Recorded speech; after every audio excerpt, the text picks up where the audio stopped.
Hi, welcome to the Blues Time Power Hour. I'm Cynthia Coleman, and I'm the executive producer of this series, which begins in Oakland. I was so excited about being able to bring you the legendary Jimmy McCracklin on this show. I couldn't hardly sleep last night, wondering what I could say to introduce this fabulous musical personality. What I decided was I'd just let you see and hear for yourself what this man is all about. He's beyond legendary. He's epic. The first thing we're going to bring you is the unofficial interview with Mr. McCracklin in his home in Richmond, California. Check it out.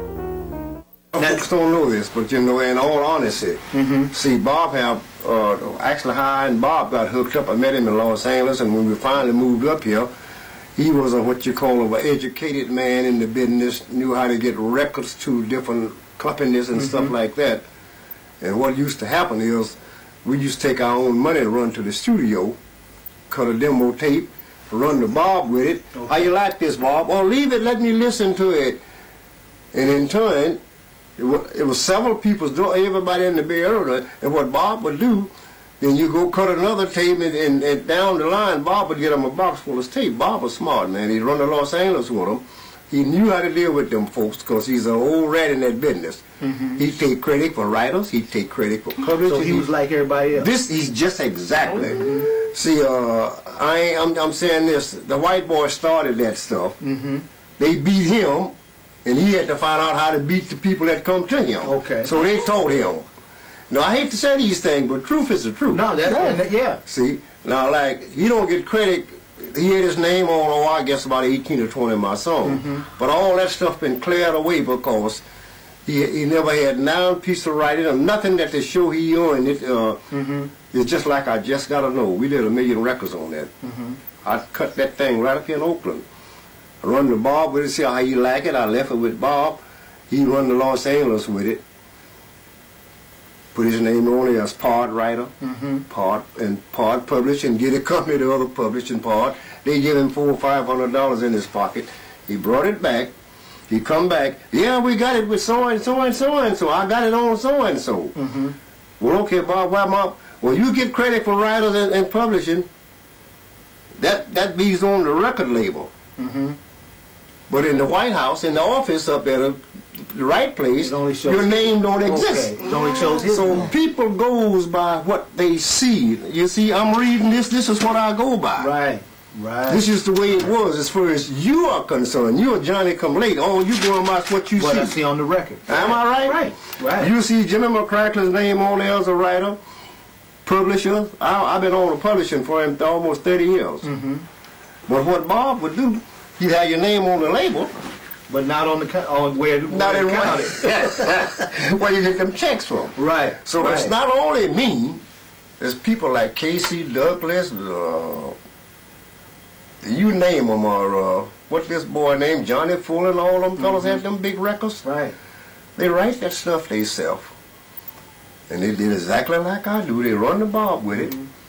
Bob was the only guy in the Bay Area had that kind of thing going. Bob would load his car up in the back of his car, haul it down to L.A. to Modern Music or whatever little record company he know can put out, because we didn't have the experience to know how to protect ourselves. Part of it. Yeah. See, and it's just like another song that I got screwed out of called The Thrill Is Gone. I'm the original writer of that wrong. I wrote it, I recorded that in Berkeley at Sierra Sound Studio with Roy Hawkins. Okay. I paid for everything. I had Roy run to Bob with it. Bob took it to Modern Music. Modern Music made up a couple of copies. Bob couldn't sell it. He wasn't trying to sell. All he wanted to do was get him some tapes and go down and, because all we wanted to do was get our name on records at that time. Give it to Modern Music by Hal Brothers. They put it out for a year or so, and it didn't happen. No, they just threw it in the box. Here come this white guy in Seattle. He picked up a sign at the top of the record. He checks it out. It wasn't no copyright or nothing on the record. He goes to the studio and make him a little sample of it and sends it in. He gets credit for it. Now here's a white guy, 75 or 80 years old. How in the hell is he going to write a blues in the 50s for a black man? The Thrill Is Gone. You know, people, oh yeah, he wrote it. Look at here, Jimmy didn't do. This is what they think. How in the hell 40 years ago you gonna write a blues for B.B. King or Jimmy McCracklin? Because at that time they wouldn't even listen to our music half of the time. So the guy, I don't get mad at the guy, but what I get pissed at is the way Bob dealt with the modern music. And after the record didn't take off, modern them they worried about getting on stuff. They just put it aside, and B.B. come along. He heard the record and he put it in his groove. But this guy in Seattle and got credit for it as a writer. So we still have that in litigation. I'm gonna get it straight. It's coming to me because BMI and all them folks know they got a slew. They got over 500 records that I wrote up there. They know I don't have no co-writers and all that. See, another guy, people are they don't understand when they see that that's the way it was. So and so wrote it, but he didn't write it. So, like I said, I don't knock Bob Jennings. You can bring him up. I'm gonna tell the truth about it. You know. Okay, in your opinion, what part did Bob play in the Bay Area? Here's the part that Bob played. Like I said, we didn't have the knowledge or the know-how to go to this guy's record company to try to get us a record out there while we could get a little work behind it or get our name out there. Bob was familiar and he's a veteran. He knew how to go there and who to talk to and what to say. Well, I give you part of the publishing, so and so and so. I got this on him, so and so. And they getting it for nothing. All they got to do is press it and put it out. This is the part he was playing. He knew how to get to those folks while we didn't know. I'm just saying we because the Bay Area, it was a slew of us. So that's the part that he would play, but he would take credit. Now you've always gotten your credit for Tramp, haven't you? See how Tramp come up. Okay. Lowell Fulson, the first one I gave Tramp to. I get 50% credit, published and writers for Tramp. But that was due to the goodness of Lowell Fulson. Because Lowell and I was playing a job in Seattle, Washington, and Lowell was crying in for a record. I was with Liberty Records at the time, them same folks. They had a black guy to come in there. He was so enthused over Bobby Womack, Jimmy McCracklin and all the guys, and Fat Domino, all of us on the same label. He wouldn't record us. He was worried about cutting Bobby Womack. After Sam Cooke died, he's called himself managing Bobby Womack on the table. So the hell was Jimmy McCracklin and all them guys. So he wouldn't let me cut Tramp for that. That's all my stuff. So when I met Lowell up there, I played a gig with Lowell. Lowell said, man, I need a record. I took Lowell in the dressing room, sat down with my old guitar, and just let him note by note. He said, when I go back to Los Angeles, he said, I'm dealing with modern them. He said, but I ain't going to cut it out. They give you credit for 50%. I said, well, Lord, I'll tell you what I'll do. I'll give you 50% as a writer. He said, well, you give me 50% as part writer, and we'll give publishing 50% to modern, and you'll have 50 as a writer and the publish. Lowell went down there, and that's what he did, and that's the way it happened. Now, if he'd have been crooked, let them folks did it, they could have took it all at that time. See, so that's how that I still get credit for Tramp. Now, if Lowell didn't write now, no note or nothing like that. But still, that was my agreement with him, and I love him for it, because he made sure that they gave credit to the right folks, you know.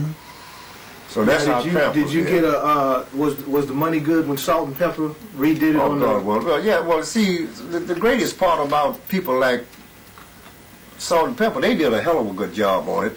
But I had another guy sold more records than Salt and Pepper on Tramp. Oh, really? Press.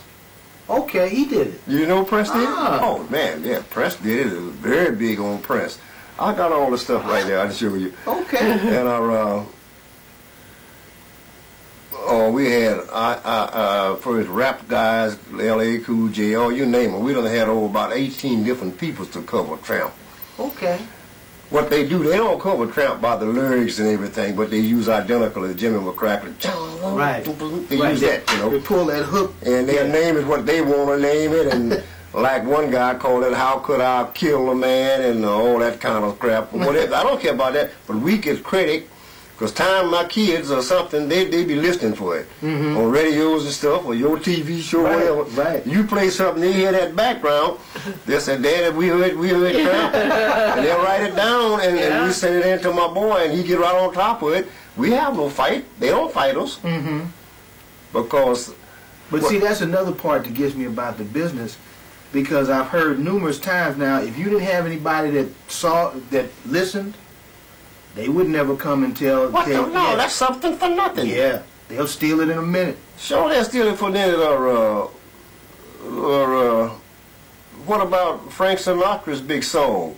If I could hear that and send it in and get credit for it, and I never hear from Frank Sinatra, I got me something for nothing. Right, this is what the industrial is all about. It's been like this for years. When people used to just, you carry your stuff to them, they just take it. They take it just to put it out, put their name on there to write it. They never heard this stuff before. But see, all them days is behind us. So this is the way that I do with trap. Now I got, like, from the agency down to the girls, myself, peoples. Everywhere you go, I get called.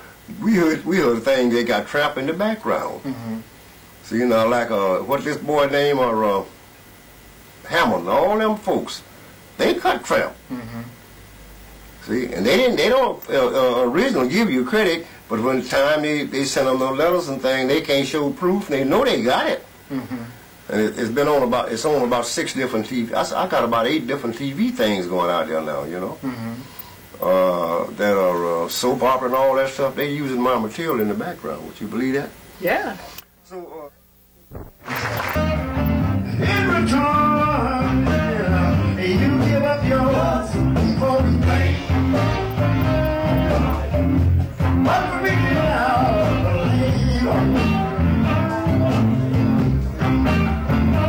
what kind of life would we have? Just in case we both went wrong. I could give up my woman. You can give up your man. But it don't make sense to take the chance before the end. What would we do now, baby?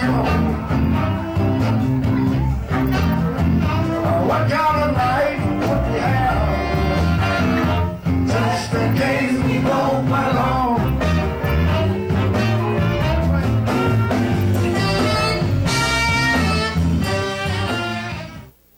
That's Jimmy McGregor? Oh, you lost weight. I call him Not So Big Bob. No, because Is that Eddie? yeah, when me and them start talking, I'm going to turn you loose, you know. I'm kind of same old loose thing, you know. this is wonderful. It's worth saving sometimes. Oh, totally. It's so hurtful. Is that your daughter? That's my wife. This one just left from the house. She's going upstairs. Oh, you should That's the wheel. asleep at the wheel. Yeah, that's him. The guy? Who is that? Yeah, That's brother? Yeah, we played on this one, I was in Vegas and all those spots, you know. Everything in here is something about it. Where do you like to play the best? Around here?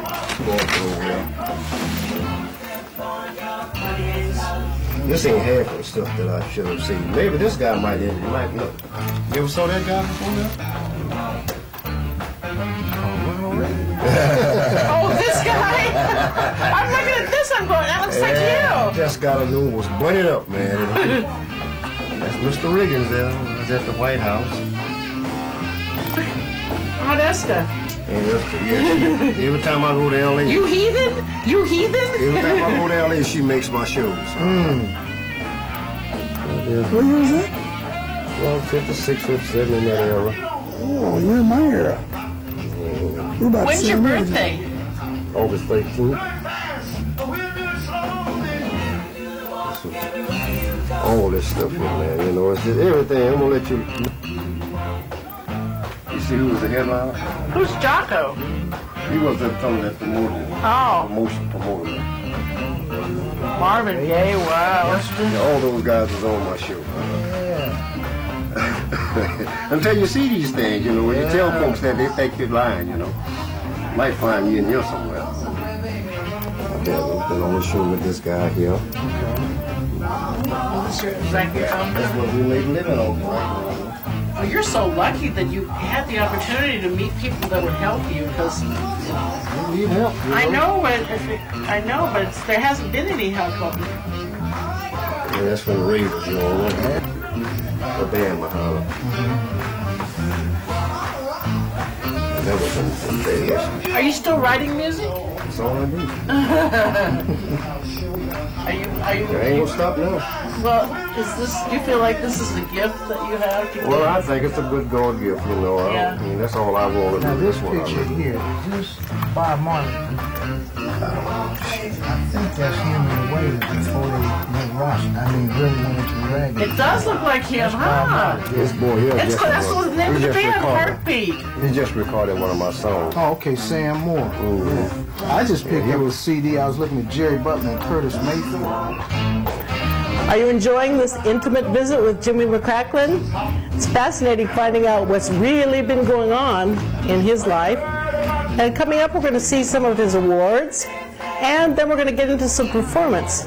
The music you're hearing in the background is his big hit, The Walk, which started a new trend in music, having a dance that went along with the tune. So please come back.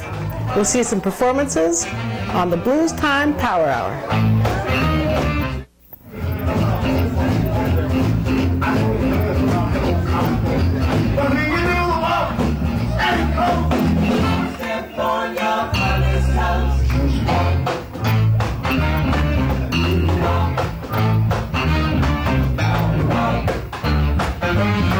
You